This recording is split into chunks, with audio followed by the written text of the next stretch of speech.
अस्सलाम वालेकुम भैया, मैं हूँ रेहान कनाडा से। उम्मीद है आप लोग सब खैर खैरियत से होंगे। जैसे कि मैं कल हमने बात की थी, मेरा आपने व्लॉग देखा होगा जिसके ऊपर मैं बात कर रहा था, जो कनाडा में जो day by day policies change हो रही हैं और उसके ऊपर जो है गवर्नमेंट नई नई पॉलिसीज लेकर आ रही है। लाइक सुबह शाम दिन रात कुछ ना कुछ नया चलता रहता है। तो इसको लेकर बहुत सारे लोग परेशान भी हैं और होना भी चाहिए, क्योंकि कुछ लोगों के केस भी प्रोसेस में है, कुछ लोगों के केस जो है पेंडिंग में है। बहुत सारे लोग जो है वो कनाडा आने की प्लानिंग भी कर रहे हैं। वो लाइक अपना माइंड बना रहे हैं कि यार हम किसी तरीके से कनाडा जाकर अपनी लाइफ को सेटल्ड करें, अपने बच्चों के फ्यूचर को यहाँ पर सेफ एंड सिक्योर करें और अच्छा बनाएं। तो ये सब चीज़ें को लेकर मैंने एक व्लॉग किया और उसके ऊपर मैंने आपको बताया कि भाई यहाँ पर क्या क्या चेंजेस हो रही हैं। तो इसी की कंटिन्यूएशन में मैं आपको ये हम टॉपिक रखते हैं कि भाई क्या 2024 और 25 में कनाडा आना चाहिए या नहीं आना चाहिए। देखिए ये इसके ऊपर हम बात करते हैं और ये इसका इसका बेसिकली इसको मैं ये कहूँगा कि यार अगर आपके डॉक्यूमेंट्स पूरे हैं और अगर आप अपनी रिक्वायरमेंट के ऊपर यहाँ पर फॉल कर रहे हैं, आपकी रिक्वायरमेंट फुलफिल हो रही हैं, तो बिल्कुल आना चाहिए। अगर कनाडा ने ऐसा नहीं कि सारे रास्ते ही बंद कर दिए, उन्होंने बहुत सारे रास्ते अभी भी खोले हुए हैं। और मैं हमेशा अपने व्लॉग के अंदर कहता हूँ, Canada is a land of immigrants and land of opportunities. तो यहाँ पर जो है यहाँ पर हमेशा बहुत सारे दरवाजे खुले रहते हैं, कुछ दरवाजे बंद भी होते हैं। तो वो कहते हैं कि अल्लाह ताला एक रास्ता बंद करता है तो आपके लिए 10 रास्ते खोलता भी है। तो अगर वो लो वेज का उन्होंने रास्ता बंद कर दिया तो अदर रास्ते अभी भी हाई वेज वगैरह पे भी अभी भी चल रहे हैं। तो बेसिकली बात यह है कि यार आना चाहिए या नहीं आना चाहिए। मैं अभी मेरी पर्सनल एडवाइस ये है कि हाँ, मैंने अभी ये कहा कि आपके डॉक्यूमेंट पूरे हैं तो आप बिल्कुल आना चाहिए, लेकिन अभी थोड़ा सा वेट करें। मैं आपको पर्सनली ये एडवाइस दूंगा कि अभी चीजें कुछ बहुत ज्यादा अब्रप्टली चेंज हो रही हैं। कुछ पता नहीं होता कब क्या हो जाए, कब कौन सी स्टेटमेंट आ जाए। आजकल जो है यहाँ पर न्यूज के अंदर भी टॉक ऑफ द टाउन सिर्फ यहाँ की इमिग्रेशन और यहाँ पर टेम्पररी वर्कर्स यानी स्टडी परमिट होल्डर और LMIAs और कैनेडियन एक्सप्रेस क्लास को लेकर यहाँ पर हर वक्त ये डिस्कशन चलता रहता है। तो चीजें बहुत ज्यादा चेंज हुई हैं यहाँ पर। और ऑलरेडी यहाँ पर आपको पता है कि तकरीबन 1.5 मिलियन स्टूडेंट्स यहाँ पर आ गए हैं, जिन्होंने बहुत हद तक यहाँ की जॉब मार्केट जो है कैप्चर कर ली है, जिसको लेकर काफी यहाँ पर एक परेशानी हो गई है। यहाँ पर जहाँ भी जाएंगे आप तो स्टूडेंट ही काम करते हुए नजर आते हैं, और यहाँ का लोकल है, यहाँ के रेजिडेंट हैं, यहाँ के शहरी हैं, वो लोग जॉब के लिए मारे मारे घूम रहे हैं। ऐसे भी यानी कि बड़ी अच्छी अच्छी यूनिवर्सिटी से बच्चे पढ़कर भी 6-6 महीने से घर पर बैठे हुए, 100 जगहों पर उन्होंने अपने रिज्यूमेज ड्रॉप किए हुए हैं, सब कुछ किए हैं, बट दे आर वेटिंग और उनका कोई जो है रिस्पॉन्ड नहीं आ रहा, कोई रिस्पॉन्स नहीं आता। तो इस चीज़ को लेकर काफ़ी यहाँ पर परेशानी पाई जाती है। इसी चीज़ को गवर्नमेंट ने यहाँ पर, मैंने जो आपको जैसे बताया कि यहाँ पर अनएम्प्लॉयमेंट रेट जो है तकरीबन 6.4 को क्रॉस कर गया। तो ये बड़ा ही अलार्मिंग सिचुएशन हो गई है। यहाँ पर लोगों की यहाँ पर जो रोज़मर्रा की ज़िंदगी है वो बहुत डिस्टर्ब हुई हुई है। लाइक ग्रॉसरी से लेकर आपकी रेंट हो गए, आपकी मोर्टगेज हो गई, मोर्टगेज का रेट बहुत ज़्यादा, इंटरेस्ट रेट हाई हुआ हुआ है, रेंट्स बहुत ज़्यादा बढ़े हुए हैं। 1 बेडरूम कहाँ आपको यहाँ पर 1000-1100 में मिलता था और अब जाकर जना वो 1400-1500 में मिलता है। और उसके अंदर स्टूडेंट्स आते हैं या फिर अदर कैटेगरी के लोग आते हैं जो फिलहाल अपनी ज़िंदगी को जो यहाँ पर स्टार्ट करना चाहते हैं। तो एक रूम के अंदर 6-6 8-8 लोग चले जाते हैं।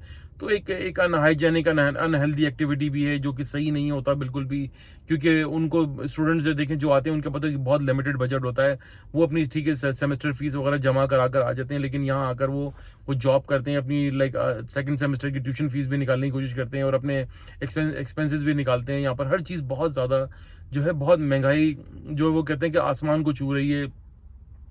तो इन चीज़ों को लेकर गवर्नमेंट जो है ये एक फैसला किया भाई इन्होंने कि भाई पहले यहाँ पर जो लोकल हैं, जो यहाँ के रहायशी है, उनको अकोमोडेट किया जाए, उनके फाइनेंसेस ठीक किए जाए, उनकी इकोनॉमी को बेटर किया जाए, उनके लिए जॉब अपॉर्चुनिटीज निकाले जाए। इसलिए ये सब सारा जो है ये सब कुछ क्या कहेंगे इसको, चेंजेस किए जा रहे हैं। और इसलिए थोड़े से अब इंटरनेशनल स्टूडेंट्स के ऊपर और विजिटर के ऊपर जो आ रहे हैं उनके लिए सख्तियां की जा रही हैं। तो ये सब चीज़ें मैं आपको बताऊंगा। अगर आपको कोई लो वेज का ऑफर कर रहा है, वो कहता है कि यार मैं आपको किसी लाइक बुचर का वीज़ा निकलवा देता हूँ, और इस तरह की कोई लो कैटेगरी का आपको लो वेज का वीज़ा ऑफर करते तो आप प्लीज़ उसकी बहुत ज़्यादा ड्यू डिलिजेंस करें, क्योंकि वो लोग जो वहाँ बैठे हुए बैक होम में जो कंसल्टेंट बन के बैठे हुए उनको इतनी इन्फॉर्मेशन नहीं होती जितना वो प्रिटेंड करते हैं और जितना आप लोगों के सामने वो जाहिर करते हैं कि they know each and everything, but they don't know anything.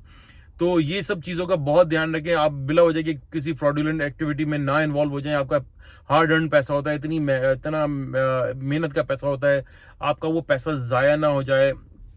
तो ये बार बार मैं जो है ना हफ्ते में एक बार या 2 बार अपना व्लॉग इसीलिए बनाता हूँ कि यार आप लोग की फिक्र रहती है। आप लोगों का बहुत सारे लोग हैं जो, मेरा एक फ्रेंड है, मैं अक्सर उसका जिक्र करता हूँ, नाम नहीं लेना चाहता, वो उसके यकीन करेंगे इतनी मेहनत से उसका बेचारे के पैसे थे और 8 लाख रुपए एक कराची में कंसल्टेंट था जिसके ऊपर उसने उसके साथ फ्रॉड करा, उसके 8 लाख रुपए डूब गए। आप सोचेंगे यार किसी एक मिडिल क्लास बंदे के लिए 8 लाख रुपए कितना बड़ा अमाउंट होता है, किस तरीके से उसने अरेंज किया होगा। वो लिटरली उसकी आंखों में आंसू थे कि यार मेरे साथ ये फ्रॉड हो गया। और यकीन करें कि मैंने उसको मना भी किया था कि अभी तुम ना करो, ये सब चीजें जो ना ये सही नहीं होंगी और ये तुम्हें उसने कहा कि नहीं यार ये वो मुझे LMIA वगैरह निकाल के दे रहा है। तो एनीवे ये आपकी चॉइस होती है, आपका भाई, आप ज्यादा बेहतर जान सकते हैं। आजकल तो गूगल के ऊपर हर चीज अवेलेबल है, ड्यू डिलिजेंस करें। अगर आपको वाकई में ऐसा लगता है कि यार ये बंदा मेरा रिलायबल है, ये पहले भी किसी का काम करा चुका है, तो भाई it will be your choice. मैं तो इसके अंदर कुछ नहीं कहूंगा। और यहाँ पर देखिए मैं आपको एक चीज और समझाऊंगा। देखिए अगर आप लोगों के जहन में ये आ गया ना कनाडा सिर्फ ओंटारियो और मॉन्ट्रियल के ऊपर बेस करता है, तो ये आप लोग एक अपनी गलत फहमी और खुशफहमी अपने जहन और अपने दिमाग से निकालें। Canada is all over.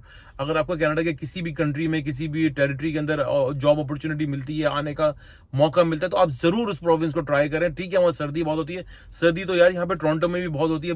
अभी यहाँ पर सर्दी शुरू हो जाएगी, तकरीबन -20-30 तो एवरेज चलता है, तो वहां पर -35 एक्स्ट्रा -5 होगा, आप उसके अंदर गुजारा कर लें। लेकिन आप देखें कनाडा के किसी भी प्रोविंस के अंदर आ रहे हैं, किसी भी टेरिटरी में आ रहे हैं, तो कमा आपको कैनेडियन डॉलर ही रहे। कोई आपको ये नहीं है कि आप कैलगरी या सस्कैचुअन या मैनिटोबा में जाएंगे तो वहां पर आपको दूसरी करेंसी के अंदर सैलरी मिलेगी, सेम करेंसी में सैलरी होगी। बल्कि ये जो छोटे प्रोविंसेस हैं ये चीपर हैं, यहाँ पर रिहाइश भी बहुत चीप है और यहाँ पर काफी चीजें जो ना आपको रीजनेबल मिलेगी। देखें टोरंटो जब वेरी एक्सपेंसिव है, यकीन करें यहाँ पर रेंट से लेके यहाँ पर हर चीज जिसने कहते हैं ना कि हमारी कमर तोड़ के रख दी है। हम अपने पर्सनल एक्सपीरियंसेस से आपको ये बताते हैं और आपको ये समझाने की कोशिश करते हैं कि मेरे भाई अगर आपको किसी अदर प्रोविंस के अंदर अपॉर्चुनिटी मिल रही है तो डेफिनेटली आप उसको ट्राई करें। 2-3-4 साल वहां पर गुजार लें। अगर आप गुजार कर आपको सेट हो जाते हैं, आपकी चीजें सेटल हो जाती हैं, PR कार्ड आपका मिल जाता है, आपको सिटीजनशिप मिल जाती है, तो फिर आप free to travel anywhere in Canada हैं। आप free to live and work anywhere in Canada, all over the world आप ट्रैवल कर सकते हैं। ये आप अपना गोल रखें, ये अपना टारगेट रखें कि यार हमें आना है तो हमने यहाँ पे सख्त जान होकर आना है। आप यकीन करेंगे मैं उस बहस में नहीं जाता कि लोग बोलते हैं कि यार यहाँ पर आओगे तो ये सब चीजें इतनी महंगी हो गई है, इतना महंगा है और सब। देखिए महंगाई तो पूरी दुनिया में हो गई है। अगर आप डेफिनेटली आप यहाँ पर आ रहे हैं तो जाहिर सी बात है यार अपनी कश्तियां जलाकर ही आ रहे हो और अपने आपको मेहनती बनाकर ही आ रहे हो। मेहनत से घबराना नहीं है। अगर आप थोड़े से भी घबरा गए ना, आप बोलेंगे यार मैं तो वहां ठीक था, वहां आप ठीक नहीं थे, इसलिए आप यहाँ पर आए। इस चीज को अपने जहन में रखें। यहाँ आ रहे हैं तो यहाँ सोच कर आइएगा। आपने ये स्लीव जो ना ये बिल्कुल यहाँ तक चढ़ा लेनी है, ये वाला नहीं करना कि मैं टाई बाबू था, मैं वहाँ बैंक में जॉब करता था, मैं किसी सेलफोन कंपनी में सुबह 9 to 5, वहाँ कोई 9 to 5 वगैरह भाई पाकिस्तान इंडिया में कुछ नहीं हो रहा। हम भी वहाँ पर सब चीजें जानते हैं। वहां पर भी लोग बेचारे सुबह 8 बजे आते हैं, रात के 10-10 बजे जॉब खत्म कर आ रहे हैं। इतने बुरे हालात हुए हैं। तो बहरहाल कहने का मतलब ये बॉटम लाइन ये है कि 2024-25 जो है अभी थोड़ा सा हार्ड रहेगा regarding immigration, study permit, work permit, LMIAs, इन सब चीजों को लेकर अगले साल जब तक इलेक्शन नहीं आता तो कोई अच्छी खास खबरें आने की उम्मीद नहीं है। तो आप लोग अपने आप को थोड़ा सा वेट एंड वॉच वाली पॉलिसी के ऊपर ले जाएं, म्यूट वाली पोजीशन के ऊपर ले जाएं। सिर्फ देखें अगर दूसरी कंट्री के अंदर आपको कहीं अपॉर्चुनिटी मिलती है, मैं हमेशा कहता हूँ UAE वगैरह में चले जाएं, तब वहां से जाएंगे, वहां जाकर कोई जॉब वगैरह कर लें तो वहां से आपको यहाँ पर आना आसान होगा क्योंकि करेंसी डिफरेंस थोड़ा सा फर्क आ जाएगा। पाकिस्तान से पैसे ट्रांसफर करेंगे तो यकीन करिए 203-4 रुपए का रेट चलता है। जब मनी कन्वर्जन करने जाते हैं तो बहुत बुरा हाल हो जाता है। आपकी आंखों में आंसू आ जाएंगे, यार ये मेरा पैसे को क्या आग लग गई, कितना मेरा 1 करोड़ पे था, 1 करोड़ पे मैंने जब कैनेडियन डॉलर में ट्रांसफर कराया तो वो 40 से 42 हजार डॉलर रह गया। तो UAE में जाएंगे या किसी मिडिल ईस्ट में जाते हैं, वहां पर जॉब करें, वहां पर अपने आपको थोड़ा सा सेट करें 2-3 साल, वहीं से अपने आपको टारगेट करें यहाँ आने के लिए, अपने गोल को सेट करें। उम्मीद है आज का व्लॉग मेरा आपको पसंद आएगा। वीडियो अच्छी लगी तो भैया लाइक करें, सब्सक्राइब करें, बेल आइकन का बटन जरूर दबाइएगा, शेयर करना ना भूलिएगा। दुआ दीजिए, दुआ लीजिए, दुआ में बड़ी ताकत है। सदका खैरात चैरिटी करते रहा कीजिए, आपको बड़ी बड़ी परेशानी आफात से बचाती है। इंशाल्लाह ताला नेक्स्ट व्लॉग के साथ फिर हाजिर होंगे, तब तक के लिए अल्लाह हाफिज।